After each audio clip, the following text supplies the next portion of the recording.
tengo aquí pues el gusto de estar con María Elena Figueroa y Susana Gómez Levi.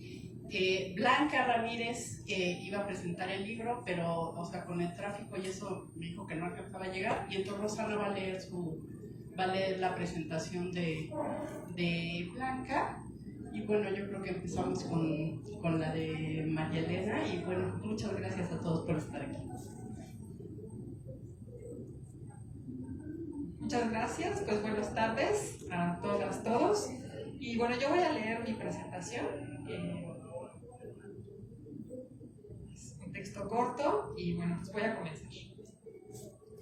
Destierro y memoria, trayectorias de familias judías piemonteses, es el resultado de una vasta y larga investigación que involucró no solo muchos años y un enérgico esfuerzo paciente, exhaustivo de trabajo de la autora, sino la recuperación de la labor de muchas otras personas que, antes o durante la investigación, indagaron, recopilaron, rememoraron y sistematizaron una buena cantidad de información sobre los andares a través del tiempo de las personas que pueblan esta historia.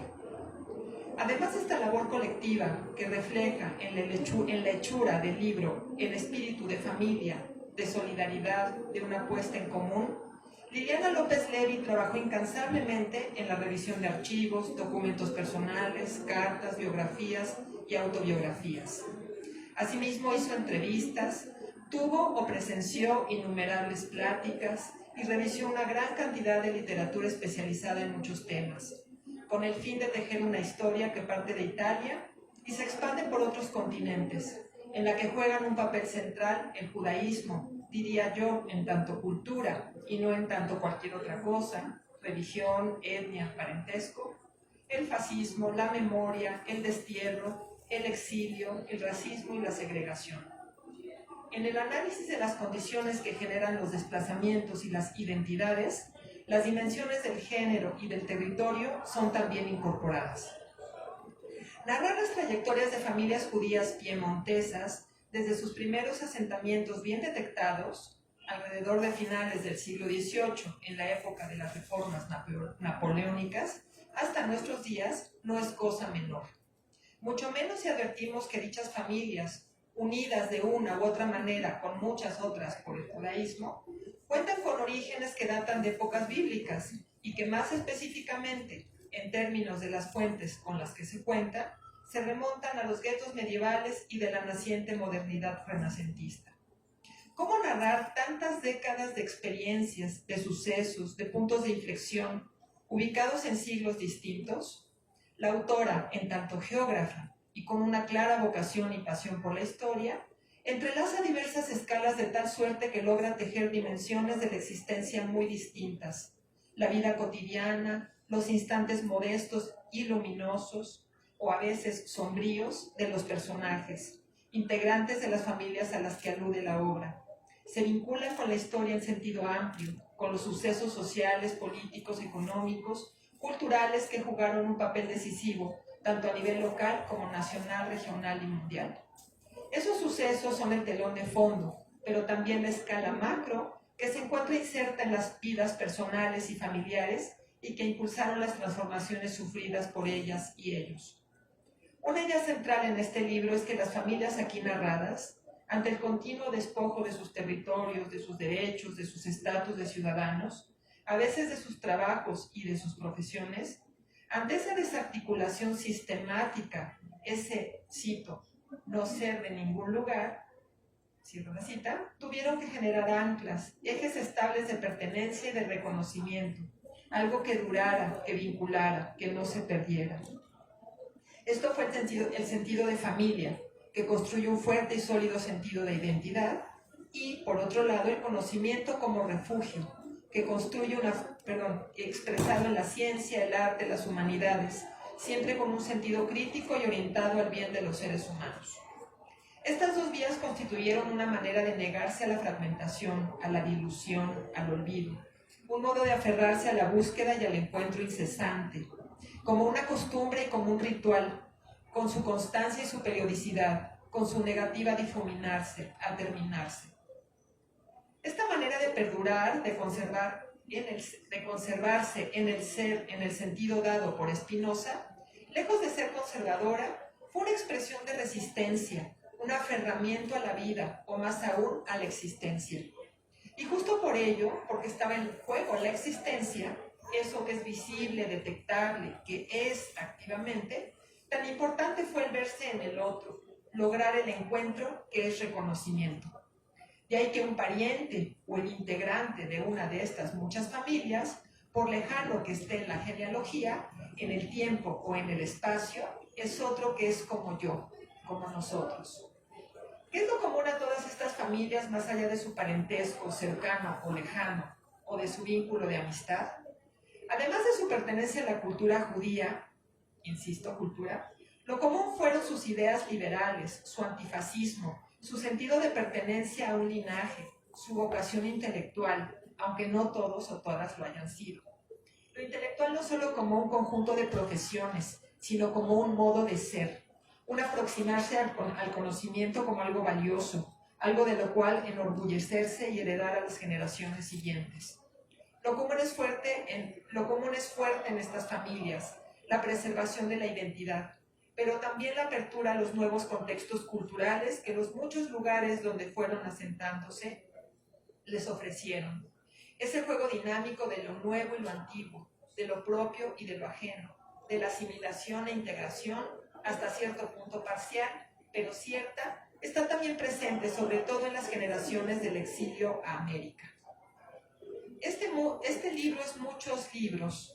Se puede leer en varios sentidos. Por ejemplo, poniendo atención a unos aspectos determinados, asumiendo hilos conductores como figuras sobre el fondo, o bien dejarse llevar por una narrativa general, clara a la vez que aligarrada, que nos conduce a través de las vicisitudes, la cotidianidad, las ilusiones, los temores, los dolores y las pérdidas, las alegrías y los logros de familias entrelazadas por y más allá del parentesco. Sin pretender ser exhaustiva, algunas líneas de lectura y de reflexión de este libro son las siguientes. Primero, el destierro como exclusión y todas sus expresiones posibles: éxodo, expulsión, diáspora, exilio. Ligado a ello, la segregación y la migración forzada, nunca fácil ni en los mejores momentos. Los desplazamientos y la continua adaptación a nuevos entornos, en concreto países con su propia cultura. Segunda línea, la memoria como rescate y resignificación de lo acontecido y como bagaje de sentido para el futuro. Tercera línea, la compleja y difícil relación con el Estado, con los estados nacionales, que ora les daban derechos y los respetaban, ora los expulsaban, o peor, los aniquilaban. En ese sentido también, la traición de la patria a la que pertenecían. Cuarta línea, el antifascismo como un movimiento fundamental en la liberación de Italia y el desarrollo de ideales liberales y propiamente modernos. Ese antifascismo se liga con la constante oscilación entre respeto e intolerancia, que generaron siempre incertidumbre. Esta oscilación va desde la liberación y la dotación de derechos civiles en tiempos de Napoleón Bonaparte hasta las leyes raciales y la Shoah. Quinta línea, el despliegue de las posibilidades, nunca en sentido lineal y ascendente, hay que decirlo, del desarrollo pleno de las mujeres y junto con ello la constatación de las primeras mujeres que no solo estudiaron, sino que destacaron en el mundo de la ciencia y de las artes. En este sentido, el libro narra historias entrañables de mujeres que contra viento y marea educaron a sus hijos, se educaron ellas mismas, sacrificaron cosas vitales para estudiar, abrazaron con fuerza y vehemencia sus carreras y triunfaron. Si bien el libro trata sobre una porción concreta de la humanidad, con características muy particulares, preservadas a través del tiempo, toca en muchos momentos lo universal del ser humano, lo que nos constituye, lo que nos hace vivir y luchar, lo que nos engrandece y lo que nos disminuye, lo que nos hace propiamente humanos, la dignidad, el amor, el perdón, la ayuda al otro, el conocimiento, la verdad, los valores éticos. Los y las integrantes de las familias Levi, Jonah, Pugliese, Olivetti, Foa, Momigliano, Lattes, Segre, Montalcini, Lombroso, De Benedetti, Sacerdote, Ottolenghi, Todros, Arton, Avigdor, Bonfante, Rossi, Ferrero, Carrara, Lustig, Pacchi y otros más, se nos muestran con mayor o menor claridad, aparecen ante nuestros ojos como personas comunes y extraordinarias a la vez, con sueños, ilusiones, alegrías, problemas, decisiones tomadas, tristezas y duelos. Y nos muestran cada uno de ellos que una vida no es única y aislada, sino que se mezcla con otras, que cada quien es gracias a los otros. Y este hecho se desplaza no solo en el espacio, sino en el tiempo. La memoria de los demás, el recordar, el saber de los otros, lo que los otros han dejado o legado, da sentido a la vida. Destierro y memoria, trayectorias de familias judías piemontesas, es un reconocimiento a los ancestros, a los linajes de pertenencia. También es una revaloración del sentido profundo de la familia, que se extiende y se amplía cada vez más, incluyendo a quienes no son parientes, para generar una comunidad plena de sentido. La obra nos habla, quienes no somos judíos ni italianos, de algo que también nos toca, de la necesidad de querer, de amar y de pertenecer, de buscar y de encontrar pautas de sentido, sobre todo cuando los referentes han desaparecido o nos han sido despojados, de aferrarse a la vida a pesar de las adversidades, del valor de la gratitud, de la lealtad, del apoyo, de la educación, de la toma de postura crítica. Asimismo, es una lección acerca de cuándo preservar tradiciones y cuándo romper reglas, cuándo acatar y cuándo emanciparse. Más aún, de qué manera es necesario a veces, y para algunos en particular, adaptarse una y otra vez, porque nada es seguro, porque todo puede cambiar de repente. Se trata en ese sentido de un libro de historia cultural, un libro sobre imaginarios y sobre cómo estos inciden en la vida real. A la vez es una saga intimista, a ratos enternecedora, a ratos sombría y terrible, de trayectorias que partieron de pequeños poblados cercanos a Torino, Italia, y que de ahí se fueron desplazando, primero a otras ciudades de Italia y de Europa y después a varios países de América. Acabo estas palabras con la afirmación de que este libro es hermoso e intenso, da voz a quienes ya no pueden hablar, retoma voces que acompañaron al autor en esta travesía y con ello las honra. Es un testimonio valioso no solo para los descendientes de estas familias, sino para cualquier lector que se abra a sus palabras y que esté atento al juego del sí mismo y del otro, que es la vida misma. Muchas gracias.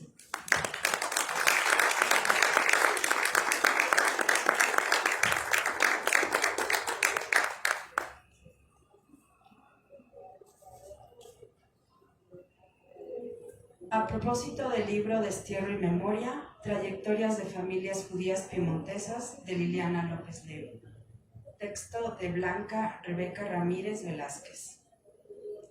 Me permito presentar ante ustedes un libro que habla de historias familiares, pero que tiene como característica haber sido reconstruida no solo por la autora, Liliana López Levi, sino por la participación de familiares y amigos de ella y su familia, lo cual le da un carácter de construcción individual colectiva que lo hace particularmente valioso.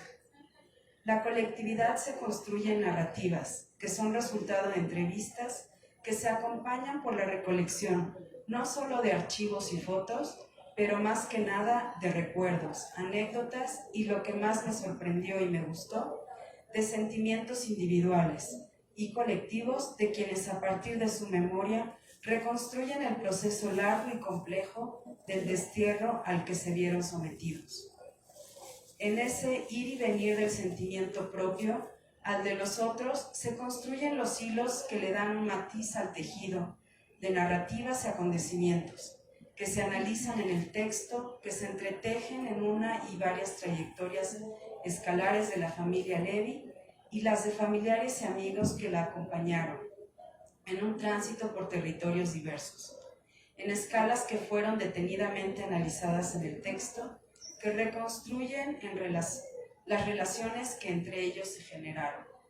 Las historias que se narran son de un grupo particular de judíos, que comparte entre ellos una forma cultural de reproducirse a partir de las condiciones modernas del mundo de la época, sobre todo del siglo XIX y XX, aunque se dan particularidades con contextos del siglo XVIII y anteriores, formados sobre todo por intelectuales emancipados de las tradiciones atávicas que caracterizan a otros grupos de judíos en el medio, compartiendo orígenes e identidades históricas.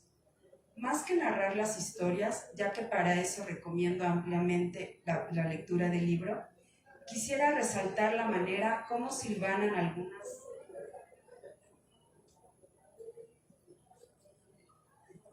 algunas de las características que fueron soberbiamente trabajadas por la autora, aprovechando su condición intelectual como geógrafa y su historia compartida con las familias de la narración.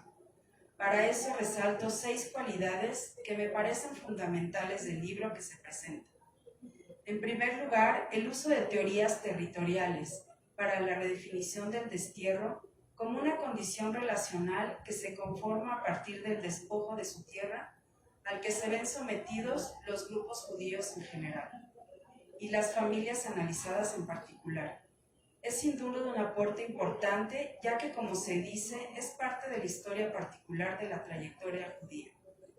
Se acompaña de la desterritorialización y abandono de sus lugares como una forma de sobrevivencia y la pérdida de la ciudadanía que fueron construyendo a partir de su vivir en un lugar después de la migración inicial, pero que tienen que abandonar para hacerse de otros lugares que les permitan una sobrevivencia más digna y humana.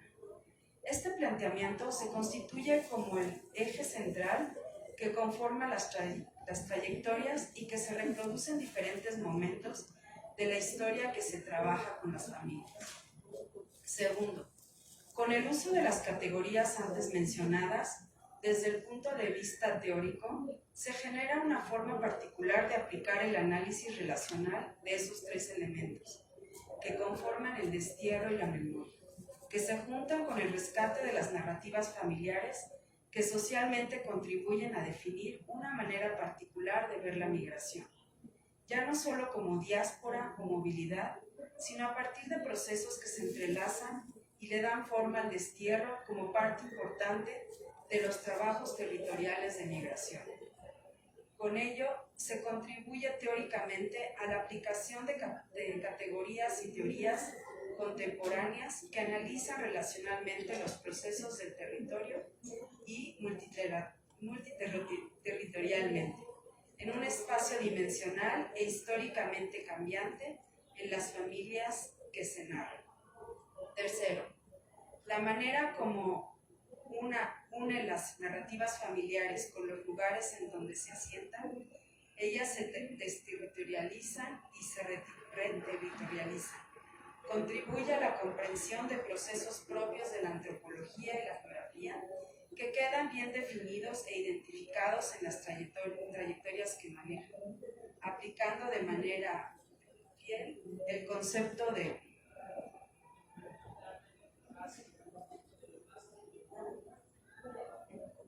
Doreen Massey y de sus geometrías del poder que le dan un carácter dinámico, multidimensional y político en los espacios donde se mueven.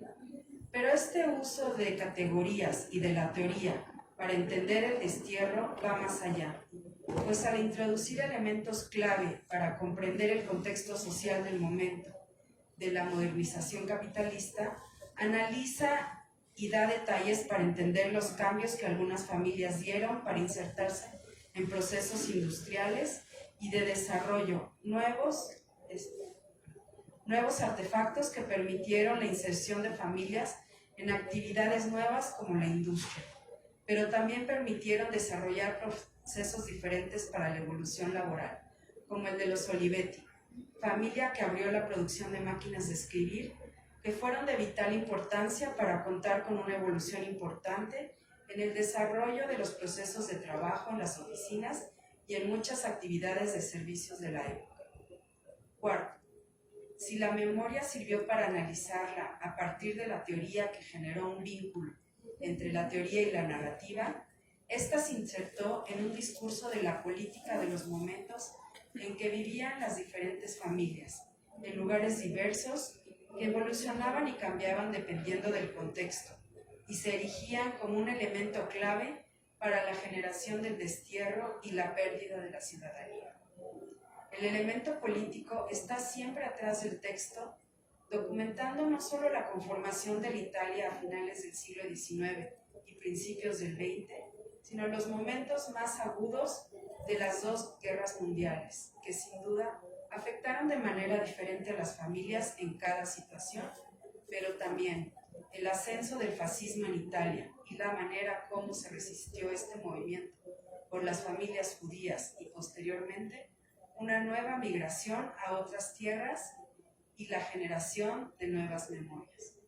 Quinto, América aparece para los migrantes como un territorio nuevo que significa la liberación del despojo, de la desterritorialización y de la falta de ciudadanía.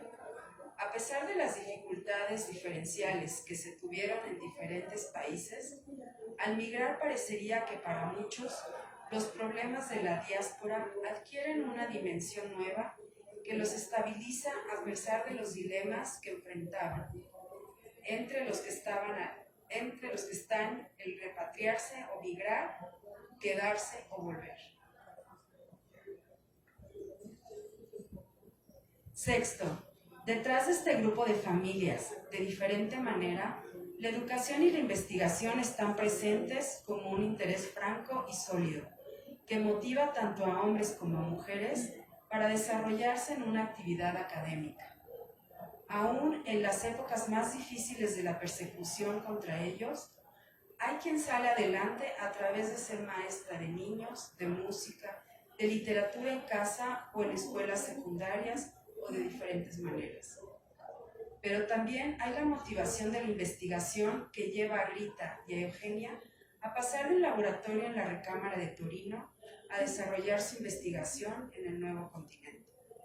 Las relaciones académicas también se constituían a partir de las que se generaban por el encuentro entre las familias después de la migración.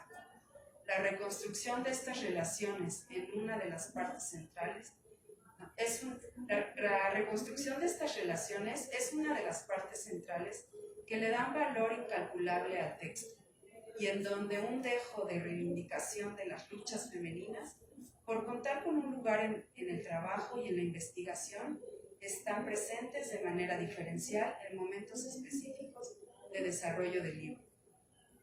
Añado a los comentarios anteriores la importancia que tiene el apoyo fotográfico con el cual se documentan las familias, de las que se habla en las trayectorias y de las personas que estuvieron presentes en el documento. Es sin duda un archivo fotográfico invaluable que apoya toda la construcción y es la de reconocer en estas trayectorias a una de las maestras que tuve en la facultad cuando estudiaba geografía y fue parte de estas trayectorias móviles que participó en el movimiento de familias entre países. Reconocerla como parte de la migración, pero también de la reconstrucción de estas trayectorias, me conmovió y me motivó a terminar la lectura de un libro que es sin duda un hito importante para el conocimiento antropológico y geográfico del destierro de grupos judíos, pero también de reflexiones muchas que aparecen en él. La provocación con la que concluye, en donde se afirma que el destierro es un principio de identidad, es entre otros muchos una invitación para la reflexión y el debate de temas que si bien pueden considerarse como clásicos, como el de los judíos, analizado desde esta perspectiva, adquiere dimensiones que invitan a la reflexión y a la interpretación crítica de la realidad siempre cambiante. A quienes estén interesados en leer un texto que relaciona de manera franca y expedita ciencias, geografía, antropología, sociología y política, con dimensiones sociales cambiantes muy actuales, los invito realmente a leerlo. Agradezco a Liliana la oportunidad de leerlo y de presentarlo en este espacio de vinculación entre las ciencias. Muchas gracias.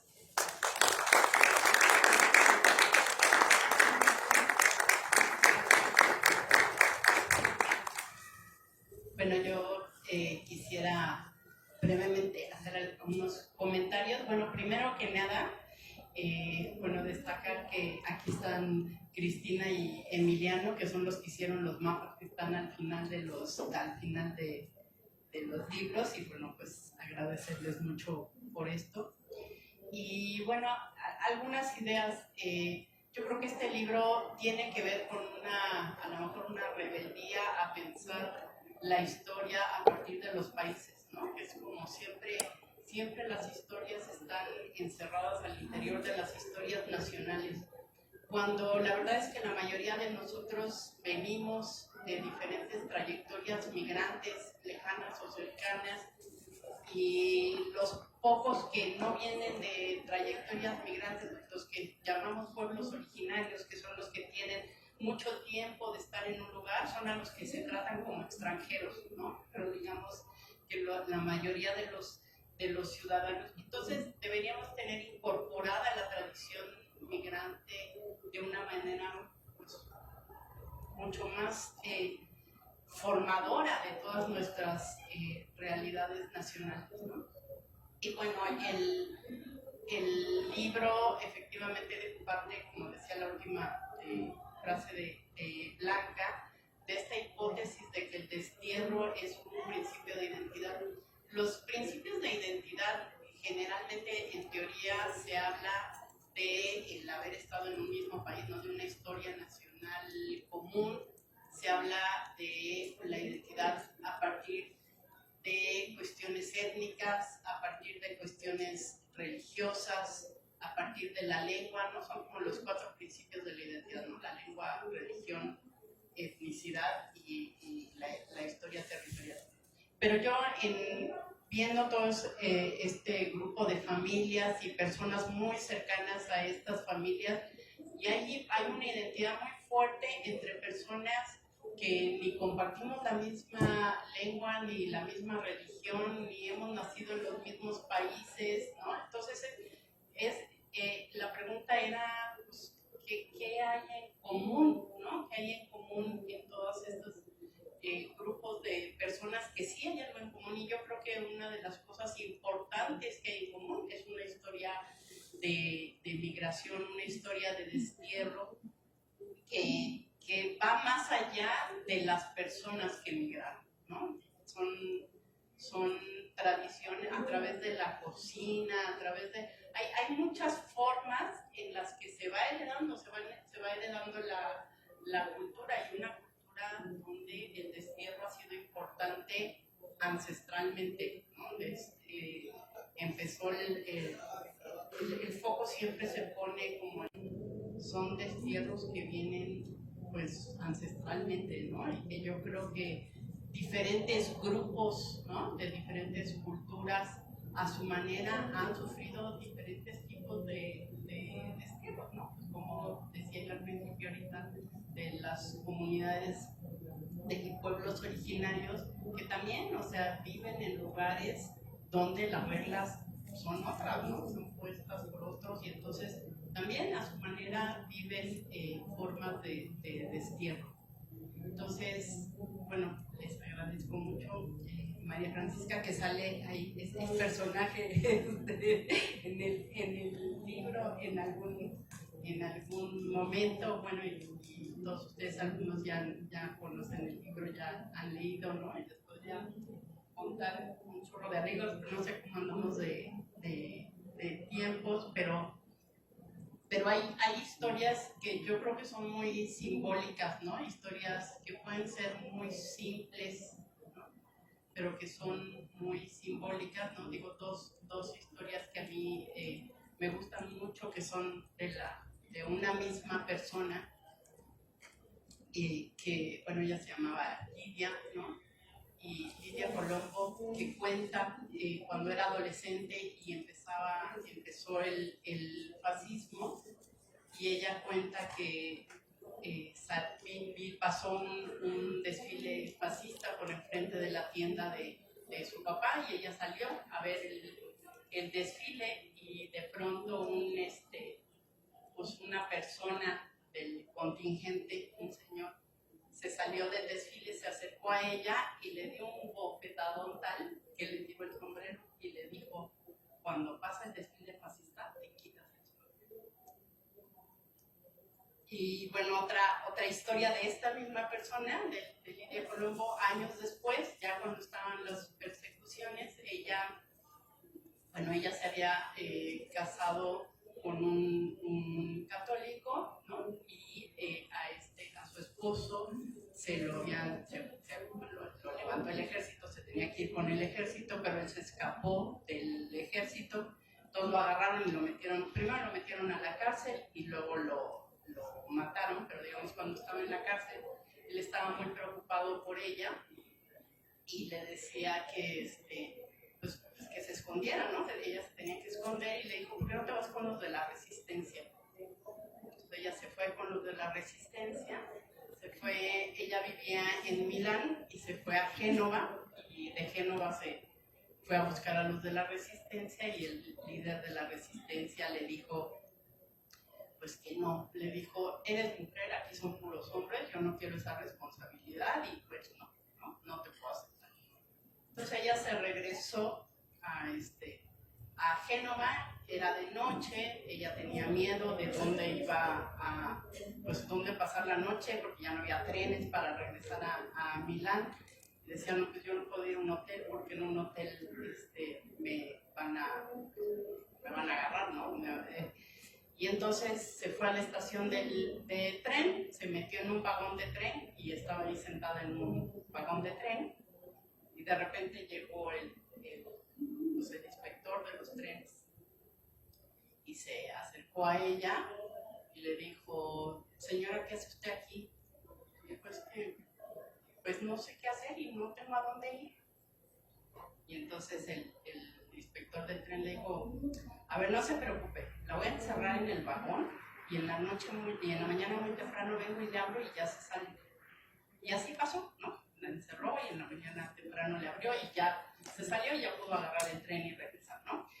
Y son, estos pequeños actos de solidaridad que creo que son bien importantes, ¿no? Y que son las cuestiones que, ahorita trayéndolo a esta época y con los migrantes que ahora tenemos, ¿no? A veces son detalles de solidaridad y creo que eso también es algo que hay que darle importancia, ¿no? Se habla mucho de las persecuciones y se habla mucho de la parte violenta de las persecuciones y creo que a veces también tenemos que rescatar todas estas pequeñas anécdotas de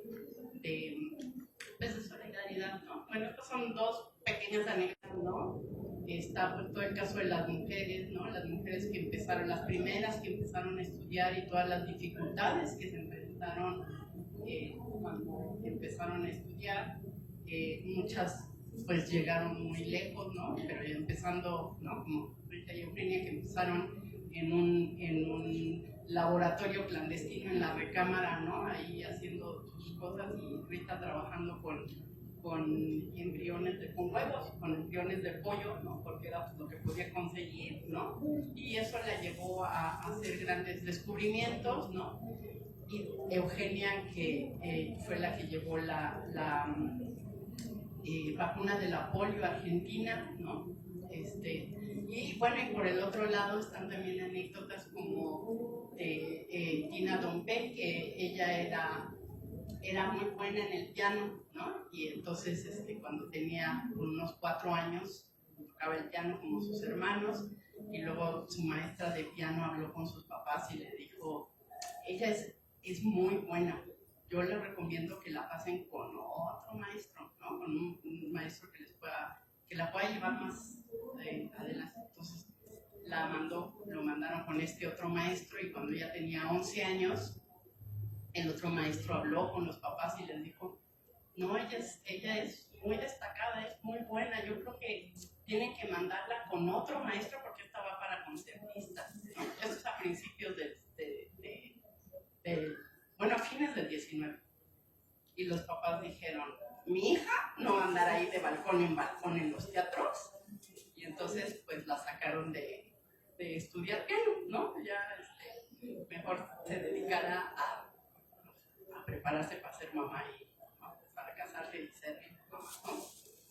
Entonces están pues todas estas historias, ¿no? De todas estas anécdotas de diferentes personas, ¿no? Que bueno, que tuve acceso y que hicieron cosas que, bueno, por ejemplo, lo de la fábrica Olivetti, ¿no? Que son cosas que trascendieron, a lo mejor para las nuevas generaciones, ¿no? Pero para los que vivimos en el siglo XX, todos nos